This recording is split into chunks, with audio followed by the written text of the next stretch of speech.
झूठा को झूठा नहीं कहेंगे तो सच्चा कहेंगे, चोर को चोर नहीं कहेंगे तो क्या ईमानदार कहेंगे। अमित शाह देश के गृह मंत्री, वो जो बीसीसीआई का सेक्रेटरी बन गया है, कौन सा एग्जाम लिखा था। जुमला जी की नीति क्या है कि तुम मुझे चंदा दो मैं तुम्हें धंधा दूंगा, तुम मुझे चुनाव में हेलीकॉप्टर दो मैं तुमको एयरपोर्ट दे दूंगा।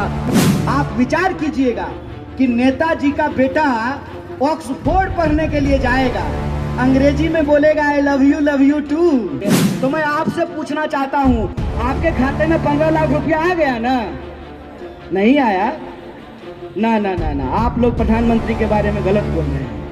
आजकल राजस्थान में आकर के कह रहे हैं कि गुंडागर्दी पर रोक लगाएंगे, बड़का बड़का पोस्टर लगाए हैं, और जहां लिखा है गुंडागर्दी पर रोक लगाएंगे उसके नीचे अमित शाह का फोटो लगा दिए हैं। मोदी जी का भी ब्याह हुआ है, अग्नि का फेरा वो भी लिए होंगे, 7 वचन वो भी दिए होंगे, निभाए क्या? मोबाइल अपने कान में सटा लीजिए और कहिए जी अमित शाह जी बोल रहे हैं, मैं अभी तुरंत भाजपा ऑफिस आ रहा हूं, तुरंत ईडी आपके घर के बाहर से लौट जाएगी। साथियों, ये चुनाव का वक्त है और मैं समझता हूं कि किसी भी लोकतांत्रिक देश के लिए, किसी भी लोकतांत्रिक राज्य के लिए, किसी भी लोकतांत्रिक समाज के लिए यह एक महापर्व होता है। यह किसी भी आम नागरिक के लिए सबसे बड़ा त्योहार होता है। यह सबसे बड़ा त्योहार इसलिए होता है कि जब हमारे देश को 15 अगस्त 1947 को आजादी मिली, तो आजादी सिर्फ अंग्रेजों से आजादी नहीं मिली। आजादी मिली कि इस देश के भीतर चाहे कोई बेटा किसी भी मां के कोख से पैदा हुआ हो, डॉक्टर बाबा साहब भीमराव अंबेडकर ने संविधान की नजरों में सबको बराबरी का अधिकार दिलाया। संविधान की नजरों में डॉक्टर बाबा साहब भीमराव अंबेडकर ने यह तय किया कि महिला हो या पुरुष, अमीर हो या गरीब, हेलीकॉप्टर पे उड़ने वाला हो या साइकिल चलाने वाला हो, चाहे सफाई का काम करने वाला हो या कलम चलाने वाला हो, बिजनेस करने वाला हो या खेती करने वाला हो, सबको बराबरी का अधिकार दिया, सबको बराबरी का वोट का अधिकार मिला। और आप सब यह बात जानते हैं कि 1947 से पहले इस देश में सबको जमीन खरीदने का अधिकार नहीं था। 1947 से पहले इस देश में सबको पढ़ने का अधिकार नहीं था। आप जानते हैं कि महाभारत की कहानी में हमने पढ़ा है, महाभारत में हमने सुना है कि द्रोणाचार्य ने कहा कि हम एकलव्य को शिक्षा नहीं दे सकते हैं, हम सिर्फ पांडवों को शिक्षा देंगे, कौरवों को शिक्षा देंगे। लेकिन हमारे संविधान ने हमको यह अधिकार दिया है कि इस धरती पे हम पैदा हुए हैं तो हमारी जाति कुछ भी हो, हमारा अधिकार बराबर होगा, हमारी शक्ति बराबर होगी, हमारा वोट का अधिकार बराबर होगा। आप जानते हैं कि यह जो शक्ति है, नहीं मेरा जिंदाबाद मत कीजिए, जिंदाबाद कहना है तो गांधी का जिंदाबाद कहिए, अंबेडकर का जिंदाबाद कहिए, भगत सिंह का जिंदाबाद कहिए, हमारा जिंदाबाद मत कहिए। देखिए, हमारे समाज की आज सबसे बड़ी समस्या यही है कि हम विचारों को भूलकर व्यक्ति का जिंदाबाद कहना शुरू कर दिए हैं। किसी व्यक्ति का जिंदाबाद मत कहिए, व्यक्ति का क्या भरोसा है, आज कुछ और विचार है, कल कोई और विचार धारण कर लेगा। अगर आपको जिंदाबाद कहना है तो विचार का जिंदाबाद कहिए, संविधान का जिंदाबाद कहिए, डॉक्टर बाबा साहब भीमराव अंबेडकर का जिंदाबाद कहिए। साथियों, यह जो हमारे देश और समाज की स्थिति है, इसमें आज लोकतंत्र के महत्व को हमको समझना बहुत जरूरी है। हमको समझना बहुत जरूरी है कि 5 साल में अपने जनप्रतिनिधियों को दोबारा चुनने का अधिकार हमको क्यों दिया गया है। हमको ये समझने की जरूरत है कि जो आजादी हमको 15 अगस्त 1947 को मिली थी, वो आजादी कोई भीख नहीं था, वो आजादी कोई लीज नहीं था। इस देश के लोगों ने, किसानों ने, मजदूरों ने, महिलाओं ने अपनी जान गंवा करके ये आजादी हमको दिलाई है।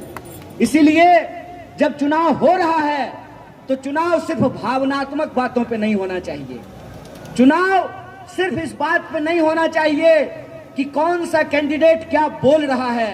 चुनाव इस बात पे होना चाहिए कि कौन सा जनप्रतिनिधि हमारे लिए क्या काम किया है और हमारे लिए क्या काम कर सकता है, इसको हमको तय करने की जरूरत है। इसीलिए आज जब राजस्थान में चुनाव हो रहा है तो कुछ खास बातों पे हमको ध्यान देने की जरूरत है। और आप सब लोगों से मैं जानना चाहता हूं, आप बता दीजिए कि मुख्यमंत्री अशोक गहलोत ने राजस्थान के आम लोगों के लिए काम किया है कि नहीं किया है? हाथ उठा करके बताइए, काम किया है? क्या राजस्थान में चिरंजीवी योजना लागू हुई है? क्या बिजली बिल माफ किया जा रहा है? क्या लोगों को सरकारी नौकरियां मिल रही है?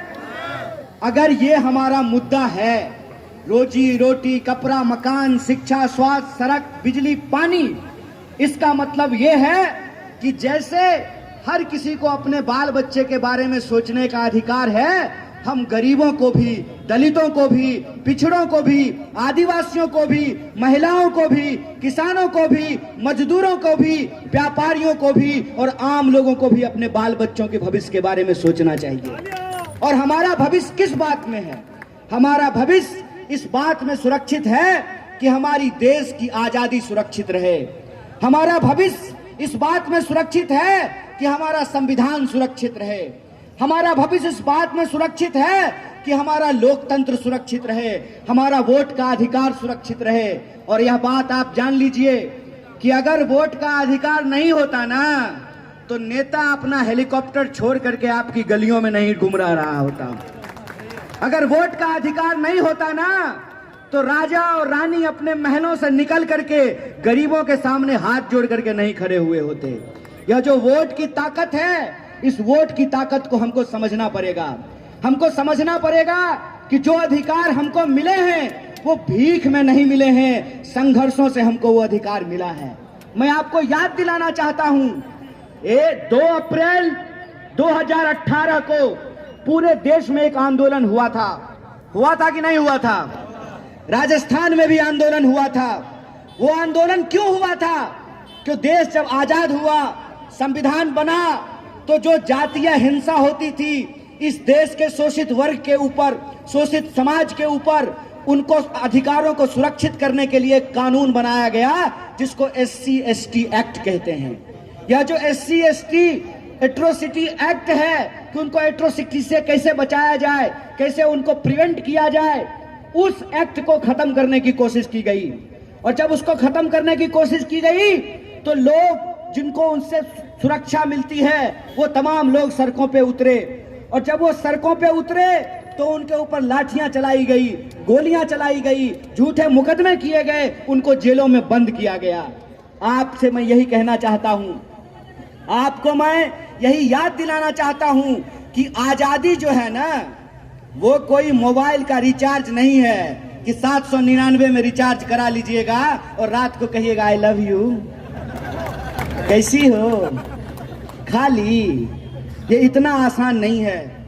इस देश के इतिहास को उठा करके देखिए कि लोगों को बराबरी के बैठने का अधिकार नहीं है, सोचने का अधिकार नहीं है, पढ़ने का अधिकार नहीं है, नौकरी का अधिकार नहीं है। और जो कानून हमको सुरक्षा देती थी उस कानून को भी बदलने की कोशिश की गई। आप सब जानते हैं 2018 में सफाई कर्मचारियों की बहाली निकाली गई। उस बहाली में क्या हुआ?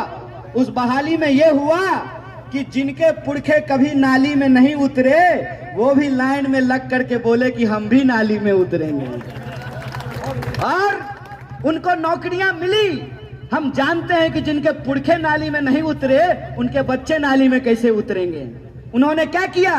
नौकरी वो लिए और हमारे ही घर परिवार के बच्चों को अपने ही वेतन में थोड़ा पैसा दे करके उनको नाली में उतरवाते रहे। ये हुआ है कि नहीं हुआ है? बोलिए, मैं झूठ बोल रहा हूं? क्या मेरी बात में सच्चाई है कि नहीं है? हाथ उठा करके बोलिए। ये जो हकीकत है, इस हकीकत को हमको समझना पड़ेगा। इस देश के भीतर जो 140 करोड़ रहते लोग हैं उनको यह बात समझनी पड़ेगी कि कुछ लोग आज हमारे साथ एक बहुत बड़ा खेल खेलने की कोशिश कर रहे हैं। एक बड़े व्यंग्यकार हुए, उनका नाम है हरिशंकर परसाई। हरिशंकर परसाई ने एक कहानी लिखा है, मैं खास करके अपने नौजवान दोस्तों से कहता हूं कि वो कहानी, वो व्यंग जाकर के जरूर पढ़ना। हिंदी में वो व्यंग है, उस व्यंग का शीर्षक है भेड़ और भेड़िया। हुआ ये कि एक बार जंगल के तमाम जानवरों ने यह फैसला लिया कि जंगल का राजा अब रानी के कोख से नहीं पैदा होगा। जब जंगल के तमाम जानवरों ने यह फैसला लिया कि जंगल का राजा अब रानी के कोख से नहीं पैदा होगा, जंगल में अब चुनाव होगा। जंगल का राजा वही बनेगा जिसको जंगल के तमाम लोग चुनेंगे। आपको मालूम है, जब यह बात रंगे हुए सियार को पता चला तो रंगा हुआ सियार भेड़िए के पास पहुंचा और भेड़िए को कहा कि ये बहुत अच्छा मौका है हुजूर, अगर आप चुनाव लड़ लें, अगर आप चुनाव जीत जाएं तो आप जंगल के राजा हो जाएंगे। भेड़िए ने कहा कि लेकिन जंगल में तो संख्या ज्यादा भेड़ों की है, तो हम चुनाव कैसे जीतेंगे। तो रंगे हुए सियार ने कहा कि आप ऐसा कीजिए, आज आप घोषणा करवा दीजिए कि आज से आप शाकाहारी हो गए हैं और आपने घास खाना शुरू कर दिया है। भेड़िया ने वही किया, अपने मुंह पे घास के 2 दाने दबा लिए, 2 घास दबा करके चुपचाप अपने गुफा के बाहर बैठ गया और आते जाते हर जानवर को कहने लगा कि ये जी सुनो, हम अब तो शाकाहारी हो गए हैं, देखो घास खाने लगे हैं। यह बात सुन करके भेड़ों को बड़ा आश्चर्य हुआ। उनको लगा कि भेड़िए भी शाकाहारी हो गए हैं तो इसको राजा चुनने में कोई दिक्कत नहीं है, और भेड़ों ने भेड़िए को अपना राजा चुन लिया। भेड़िया जब राजा हो गया तो उसने पहला कानून पास किया कि सुबह सुबह भेड़ के एक बच्चे को, मुलायम बच्चे को मैं नाश्ते में खाऊंगा। उसने ऐसा कानून पास किया। आपको लोकतंत्र की इस ताकत को इस व्यंग से समझना चाहिए कि इस देश में रहने वाले जो 140 करोड़ लोग हैं उनकी वस्तु स्थिति क्या है। उनकी वस्तु स्थिति यह है कि सरकार दावा करती है कि हमारी अर्थव्यवस्था दुनिया की सबसे मजबूत अर्थव्यवस्था बनने वाली है। अगर हमारी अर्थव्यवस्था दुनिया की सबसे मजबूत अर्थव्यवस्था बनने वाली है और प्रधानमंत्री के सबसे करीबी दोस्त दुनिया के सबसे अमीर पूंजीपति अगर बनने वाले हैं, तो वो 80 करोड़ लोग कौन हैं जो 5 किलो अनाज के लिए लाइनों में लगे हुए हैं? यह सवाल मैं पूछना चाहता हूं। यह खेल हमको समझना पड़ेगा कि इस देश के भीतर जो 1% लोग हैं, 100 में से 1, उनके पास 99% संपत्ति है। मतलब वोट हमारा लेंगे, अधिकार हमारा लेंगे, शक्ति हमारा लेंगे और खजाना अपने दोस्त का भरेंगे। यह खेल हमको समझना पड़ेगा। सुभाष चंद्र बोस आजादी के आंदोलन के दौरान बोले थे कि तुम मुझे खून दो, मैं तुम्हें आजादी दूंगा। ये नेताजी सुभाष चंद्र बोस का कथन है। आजकल जुमला जी जो हैं वो गद्दी पे बैठे हुए हैं, और जुमला जी की नीति क्या है कि तुम मुझे चंदा दो, मैं तुम्हें धंधा दूंगा। तुम मुझे चुनाव में हेलीकॉप्टर दो, मैं तुमको एयरपोर्ट दे दूंगा, मैं तुमको रेलवे दे दूंगा, मैं तुमको बंदरगाह दे दूंगा। यह खेल हमको समझना पड़ेगा। यह खेल हमको समझना पड़ेगा कि हम सब लोग टैक्स देते हैं। ऐसा नहीं है कि सिर्फ अमीर टैक्स देते हैं, गरीब भी टैक्स देता है। हम भी जब जूता खरीदते हैं, छाता खरीदते हैं, शर्ट खरीदते हैं, पैंट खरीदते हैं, गाड़ी खरीदते हैं, कलम खरीदते हैं, नमक खरीदते हैं, तेल खरीदते हैं, तो हम भी टैक्स देते हैं। टैक्स लेंगे हमारा और कर्जा माफ करेंगे अपने दोस्त का। तो मेरा सीधा सवाल यही है कि अगर इस देश के अमीरों का कर्जा माफ किया जा सकता है तो इस देश के किसानों का भी कर्जा माफ करना पड़ेगा। यह कान खोल करके सुन लो, ये कान खोल करके सुन लो कि अगर तमाम तरह की सुविधाएं नेताओं को मिल सकती है तो इस देश के गरीब जनता को भी अधिकार देना पड़ेगा। आपको मालूम है, एमएलए साहब का जो फ्लैट होता है उनका बिजली बिल फ्री होता है। एमएलए साहब के लिए टेलीफोन फ्री होता है। एमएलए साहब के लिए ट्रेन में चढ़ना और हवाई जहाज में चढ़ना फ्री होता है। जब एमएलए के लिए, एमपी के लिए सब कुछ फ्री हो सकता है तो इस देश के आम लोगों के लिए भी बिजली बिल फ्री करना पड़ेगा। और ये रेवरी नहीं है, ये हमारा अधिकार है। ये हम तुम्हारे बाप के पैसे से नहीं मांग रहे हैं, हम नहीं कह रहे हैं कि जय शाह का पिताजी अपने खजाने में से हमको दे दे। हम कह रहे हैं कि इस देश की जनता अगर टैक्स देती है, उस टैक्स के पैसे से अगर 20,000 करोड़ का नेताओं के लिए घर बनाया जा सकता है, तो हमारे लिए भी स्कूल बनाना पड़ेगा, अस्पताल बनाना पड़ेगा, सड़कें बनानी पड़ेगी, बिजली का खंभा लगाना पड़ेगा, लाइट देनी पड़ेगी, पानी देना पड़ेगा। ये लोकतंत्र का तकाजा है और इसी लोकतंत्र के तकाजे को हमको समझना पड़ेगा कि आज हम किन परिस्थितियों में आकर के खड़े हैं। अगर हम यह नहीं समझेंगे कि लोकतंत्र का क्या मतलब होता है, वोट का क्या मतलब होता है, आजादी का क्या मतलब होता है, संवैधानिक अधिकार का क्या मतलब है, तो एक एक करके हमारे अधिकार छीन लिए जाएंगे। आप विचार कीजिएगा कि नेताजी का बेटा ऑक्सफोर्ड पढ़ने के लिए जाएगा, अंग्रेजी में बोलेगा आई लव यू टू। अगर नेता का बेटा अंग्रेजी पढ़ सकता है तो सफाई का काम करने वाले के बच्चों के लिए अंग्रेजी का स्कूल क्यों नहीं होना चाहिए? यह सवाल हम पूछना चाहते हैं। हम यह सवाल पूछना चाहते हैं कि तमाम सुविधाएं देश और समाज के मुट्ठी भर लोगों के लिए क्यों होगा, इस देश की बहुसंख्यक आबादी के लिए क्यों नहीं होगा? और यह जो स्थिति है, इस स्थिति से ध्यान भटकाने के लिए इस्तेमाल किसका किया जाता है? जाति और धर्म का। इस्तेमाल किसका किया जाता है? हमारी और आपकी भावनाओं का। मुझे बड़ी खुशी होती है, मैं आपको बता देता हूं, जब भी मैं प्रधानमंत्री मोदी के मुंह से यह सुनता हूं भारत माता की जय, तो हमको बड़ी खुशी होती है। पता है क्यों? क्योंकि वो उस पार्टी के नेता हैं जिनके नेता कहा करते थे विक्टोरिया माता की जय। विक्टोरिया माता की जय कहने वाले भी अगर भारत माता की जय कह रहे हैं, यह खुशी की बात है, यह आनंद की बात है, यह लोकतंत्र की जीत है, यह संविधान की जीत है। यह बात हमको समझना चाहिए, हमको यह समझना चाहिए। लेकिन इस जय के पीछे खेल क्या चल रहा है? खेल यह है कि रैलियों में आकर के कहेंगे भारत माता की जय, लेते हैं भारत माता का नाम और करते हैं अदानी भैया का काम। अगर भारत माता की जय कह रहे हैं, इसका मतलब यह है कि हमको इस देश के लोग जो महंगाई से जूझ रहे हैं, उस महंगाई पे रोक लगानी चाहिए।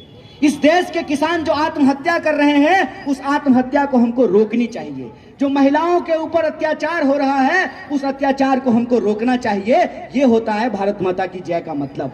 इसीलिए मैं आप सबसे ये आग्रह करने के लिए आया हूं, आज जो हमारे देश की मौजूदा स्थिति है, उस मौजूदा स्थिति में इस देश के जो आम लोग हैं, उनका जो रोजी रोटी, कपड़ा, मकान, शिक्षा, स्वास्थ्य, सड़क, बिजली, पानी का जो सवाल है, उस सवाल को हमको प्रमुखता से उठाना पड़ेगा। और आप तमाम लोगों को यह गर्व की अनुभूति होनी चाहिए कि आपकी सरकार ने, राजस्थान की सरकार ने इस देश के भीतर एक नजीर पेश किया है। नजीर ये पेश किया है कि राजस्थान की सरकार ने जो नीति बनाई है, उस नीति की चर्चा सिर्फ राजस्थान में नहीं बल्कि पूरी दुनिया में हो रही है। इस बात के लिए आपको गर्व की अनुभूति करनी चाहिए। आपको गर्व की अनुभूति करनी चाहिए कि जिस ओल्ड पेंशन स्कीम को पूरे देश में बंद कर दिया गया, राजस्थान की सरकार ने उस ओल्ड पेंशन स्कीम को लागू कर दिया है। और उन्होंने कहा है कि अगर एमएलए को पेंशन मिलेगा तो सरकारी कर्मचारी को भी पेंशन देना पड़ेगा, सफाई कर्मचारी को भी पेंशन देना पड़ेगा, शिक्षकों को पेंशन देना पड़ेगा, और कांस्टेबल की नौकरी करने वाले, सरकारी विभागों में काम करने वाले लोगों को पेंशन देना पड़ेगा। और यह जो कल्याणकारी योजना है, यह जो जनोन्मुखी योजना है, उसका आप असर देखिए। असर यह है कि दूसरे राज्य के मुख्यमंत्री राजस्थान में आकर के कह रहे हैं कि हम भी 450 रुपया में सिलेंडर देंगे। अरे देंगे क्यों? देना शुरू कर दीजिए। आप तो मुख्यमंत्री हैं, तो किस बात का इंतजार कर रहे हैं? उत्तर प्रदेश के गृह मुख्यमंत्री ने कहा कि 450 रुपया में सिलेंडर देंगे। देंगे क्यों? जयपुर में आकर के झूठ बोलने की जरूरत नहीं है, सच के साथ खड़ा होइए। लखनऊ में लोगों को 450 रुपया में सिलेंडर देना शुरू कर दीजिए। ये खेल समझ रहे हैं आप? ये देंगे का क्या मतलब है? देंगे का मतलब ये है कि ये एक बार फिर से देंगे कुछ नहीं, बस जनता को धोखा देने का काम करेंगे। जो योजनाएं राजस्थान में लागू हुई है, उन योजनाओं को ये बंद करने का काम करेंगे। आपको जानना चाहिए कि राजस्थान में 90 लाख लोगों को मनरेगा के तहत रोजगार दिया गया है। राजस्थान में 3 लाख लोगों को सरकारी नौकरी दी गई है। राजस्थान में ओल्ड पेंशन स्कीम लागू किया गया है। 25 लाख तक का स्वास्थ्य बीमा लागू किया गया है। चिरंजीवी योजना को लागू किया गया है। राजस्थान में हमने ये संकल्प लिया है कि जो बढ़ती हुई महंगाई है उस बढ़ती हुई महंगाई पे लगाम लगाएंगे और 500 रुपया में सिलेंडर मुहैया कराएंगे। 100 यूनिट बिजली फ्री करेंगे। किसानों के लिए 200 यूनिट बिजली फ्री करेंगे। यह हमारा संकल्प है, यह हमारी गारंटी है। और हमारी गारंटी का असर देखिए कि अब विपक्षी पार्टी भी गारंटी ले रही है। जिस पार्टी के पास ना कोई चेहरा है, ना कोई नीति है, ना कोई नियत है, वो पार्टी भी गारंटी ले रही है। और गारंटी कौन ले रहे हैं? देश के प्रधानमंत्री। देश के प्रधानमंत्री ने कहा है कि हम गारंटी लेते हैं कि आपको 450 में सिलेंडर देंगे। अरे साहब, देंगे क्यों? आप तो देश के प्रधानमंत्री हैं। आप क्यों 25 तारीख का इंतजार कर रहे हैं? आप तो 21 तारीख से ही देना शुरू कर दीजिए। आप तो देश के प्रधानमंत्री हैं। अगर आपकी गारंटी है तो मैं आपसे कुछ सवाल पूछना चाहता हूं कि आपने ही गारंटी लिया था कि सारे भ्रष्टाचारियों को जेल में डाल करके सबके खाते में 15-15 लाख रुपया पहुंचाएंगे। तो मैं आपसे पूछना चाहता हूं, आपके खाते में 15 लाख रुपया आ गया ना? नहीं आया ना? ना ना ना, आप लोग प्रधानमंत्री के बारे में गलत बोल रहे हैं। प्रधानमंत्री ने कहा है सबके खाते में 15 लाख रुपया आएगा। आया होगा ना? नहीं नहीं, आप लोग शायद कांग्रेस के लोग हैं, इसीलिए आपके खाते में नहीं आया होगा। भाजपा के जो लोग हैं उनसे पूछ लीजिए, शायद उनके खाते में आ गया हो। क्या उनके खाते में भी नहीं आया है? उनके खाते में भी नहीं आया। अच्छा, हर साल 2 करोड़ नौकरी तो आई होगी। 9.5 साल हो गया है सरकार का, 10 साल पूरा होने वाला है। इस हिसाब से तो 20 करोड़ नौकरी हो गई होगी। नहीं आया? आप झूठ बोल रहे हैं। आप प्रधानमंत्री के खिलाफ बोल रहे हैं। प्रधानमंत्री ने कहा है, उनकी गारंटी थी कि हर साल 2 करोड़ नौकरी पैदा करेंगे। क्या भाई, नौकरी 2 करोड़ मिला हर साल? नहीं। 15 लाख रुपए खाते में भी नहीं आया। 2 करोड़ नौकरी भी नहीं मिली। पक्का मकान तो मिल ही गया होगा सबको। अरे 2022 तक ही सबको मिलना था, ये 2023 है। सबको मिल गया होगा पक्का मकान। क्या साहब, नहीं मिला? तब तो एक ही बात हो सकता है, या तो आप झूठ बोल रहे हैं या प्रधानमंत्री झूठ बोल रहे हैं। प्रधानमंत्री झूठ बोल रहे हैं। तो एक बात बताइए, झूठा को झूठा नहीं कहेंगे तो सच्चा कहेंगे? चोर को चोर नहीं कहेंगे तो क्या ईमानदार कहेंगे? बेईमान को बेईमान नहीं कहेंगे तो क्या कहेंगे? उनको क्या लगता है, चोर को चोर कहेंगे, झूठा को झूठा कहेंगे, बेईमान को बेईमान कहेंगे तो वो ईडी भेज देंगे। भेज दीजिए ना, ईडी भेज दीजिए, सीडी भेज दीजिए, सीबीआई भेज दीजिए।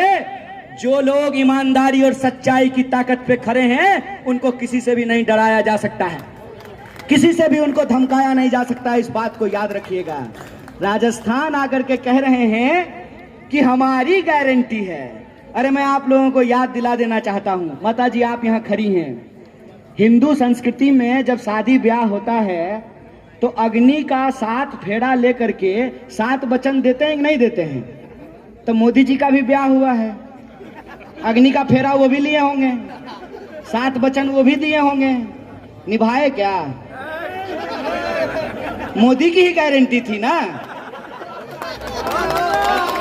बोलिए। अग्नि को साक्षी मान करके, धार्मिक रीति रिवाज के हिसाब से, हिंदू संस्कृति के हिसाब से उन्होंने एक महिला को 7 जन्म तक 7 वचन निभाने का वादा किया था। पूरा किया क्या? जो महिला अभी तक चलनी लेकर के करवा चौथ का इंतजार कर रही है, जब उसका वादा पूरा नहीं हुआ तो आपका वादा पूरा होगा। ये बात याद रखिएगा। अगर भाजपा होती, अगर आरएसएस होता, अगर वो 5 वादा करते ना, इवन वसुंधरा जी होती, अगर वो 5 वादा करती ना तो कम से कम 1 वादा जरूर पूरा कर देती। ये प्रधानमंत्री का गारंटी है। अगर वो गारंटी ले रहे हैं तो इस बात की पक्की गारंटी है कि वो पूरा नहीं होने वाला है। इस बात को याद रखिएगा। उनको मालूम है कि वो कोई चीज लागू नहीं करेंगे, वो वृद्धा पेंशन देंगे नहीं, छीन लेंगे। आपको जानकारी होनी चाहिए, रेलवे में बुजुर्गों को कंसेशन दिया जाता था, रियायत दी जाती थी। आपको मालूम है उसको बंद कर दिया गया है। आपको मालूम है कि नहीं? प्रधानमंत्री कहते हैं कि मैं चाय बेचता था, आजकल तो आप एयरपोर्ट बेच रहे हैं साहब। और भावनात्मक बातें करते हैं जनता के बीच में आकर के। अभी आए थे और परिवारवाद पे भाषण दे रहे थे। परिवारवाद पे जब भाषण दे रहे थे ना, तो मुझे बहुत जोर से हंसी आ रही थी। मेरी इच्छा कर रही थी कि मैं आप पत्रकारों की तरह जो है माइक ले लूं और उनसे जाकर के सवाल पूछ लूं, क्योंकि आप लोग तो पूछिएगा नहीं। तो मेरी इच्छा हुई कि मैं ही जाकर के उनको पूछ लूं, और मैं ये नहीं पूछूंगा कि आम आप कैसे खाते हैं, काट करके चूस करके। मैं बस उनसे ये पूछ लेता कि साहब आप परिवारवाद पे भाषण दे रहे हैं, तो बस ये बता दीजिए कि ज्योतिरादित्य सिंधिया जब कांग्रेस में थे तो परिवारवाद था, भाजपा में चले गए हैं तो इसको क्या कहें, परिवारवाद कहें कि समाजवाद कहें?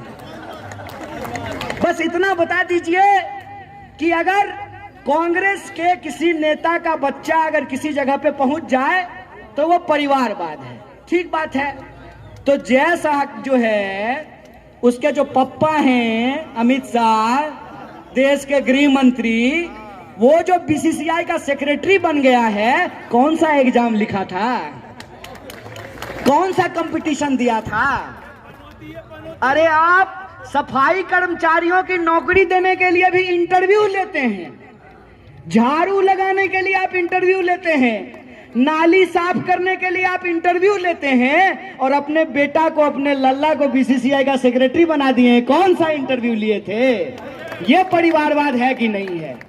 रही बात भ्रष्टाचार की, तो मैं सारे कांग्रेस के नेताओं को आजकल कहना शुरू किया हूं, ज्यों ही आपके घर पे ईडी आए, घंटी बजाए, कि आप तुरंत दरवाजा खोल करके मोबाइल अपने कान में सटा लीजिए और कहिए जी अमित शाह जी बोल रहे हैं, मैं अभी तुरंत भाजपा ऑफिस आ रहा हूं, तुरंत ईडी आपके घर के बाहर से लौट जाएगी। यही हो रहा है ना। अगर आप कांग्रेस में हैं तो आप भ्रष्टाचारी हैं, लेकिन जो ही भाजपा का झंडा आप ओढ़ लीजिएगा तो आप सदाचारी हो जाते हैं। हाय रे बेईमानी, कसम से ये बेईमानी देख करके ना मजा आ जाता है। ये इनका है परिवारवाद और भ्रष्टाचार की सच्चाई।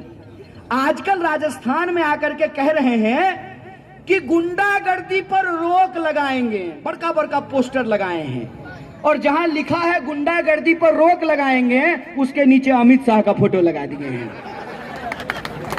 आप लोग स्कूल गए होंगे, स्कूल में अक्सर क्या होता है कि जो स्टूडेंट पढ़ने वाला नहीं हो, जो स्टूडेंट क्लास बंक करता हो, जिसके नंबर बहुत कम आते हो और स्कूल के बाहर जो है लफंटरई करता हो, उस स्टूडेंट को कई बार मास्टर साहब क्या करते हैं ना, क्लास का मॉनिटर बना देते हैं।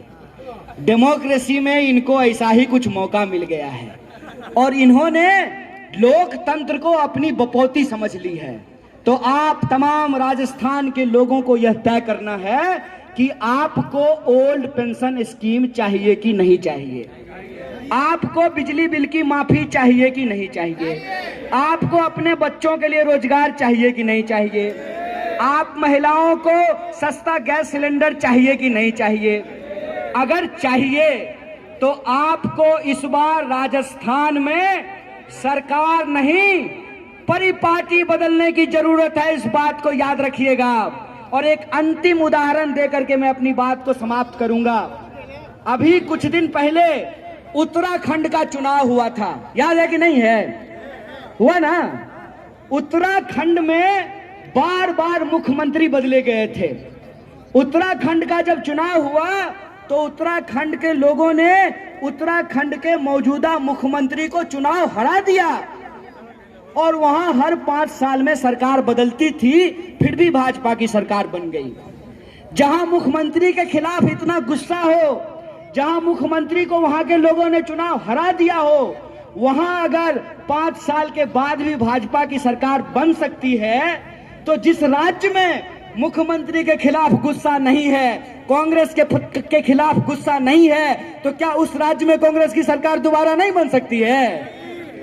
बन सकती है ना? आप बता दीजिए, क्या अशोक गहलोत जी के खिलाफ आपके मन में गुस्सा है? क्या आप अशोक गहलोत जी के काम से परेशान हैं? क्या आप अशोक गहलोत जी के काम से खुश हैं? खुश हैं तो आप ही वोटर हैं ना साहब। वोटर कोई चंद्रमा से तो आएगा नहीं, मंगल ग्रह से तो आएगा नहीं, आप ही वोटर हैं ना।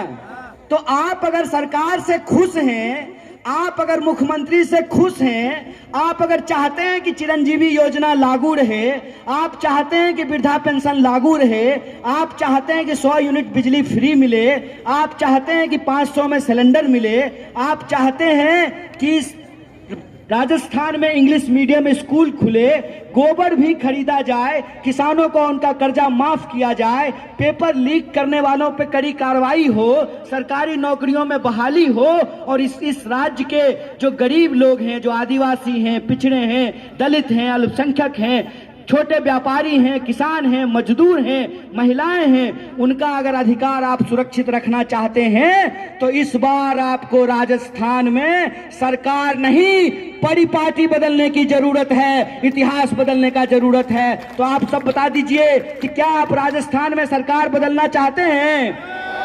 आप राजस्थान में इतिहास बनाना चाहते हैं?